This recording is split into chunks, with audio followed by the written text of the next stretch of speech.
আসসালামু আলাইকুম ওয়া রাহমাতুল্লাহি ওয়া বারাকাতুহু।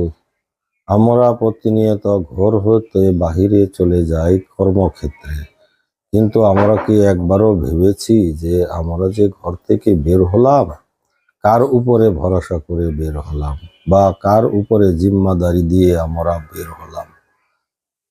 কিন্তু মহান আল্লাহ তাআলা যদি আমাদের জিম্মাদারি নিতে পারে, তাহলে আমাদের জীবন ধন্য এবং আমরা সারাদিন তার জিম্মায় থাকবো। সে আমাদেরকে ভালোভাবে ঘরে ফিরিয়ে আনবে।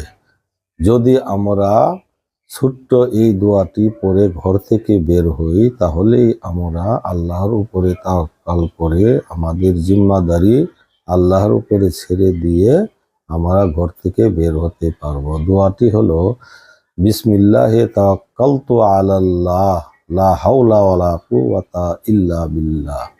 এই দোয়াটি পড়ে আমরা প্রত্যেকেই যেন ঘর থেকে বের হই, তাহলে আমাদের জিম্মাদারি আল্লাহর উপরে ন্যস্ত হবে। সুতরাং আমাদের আর কোনো চিন্তা থাকবে না। আমাদেরকে আল্লাহ তাআলা সহি সালামতে যেন ঘরে ফিরিয়ে আনেন, এই প্রত্যাশাই আমরা কামনা করি। আসসালামু আলাইকুম।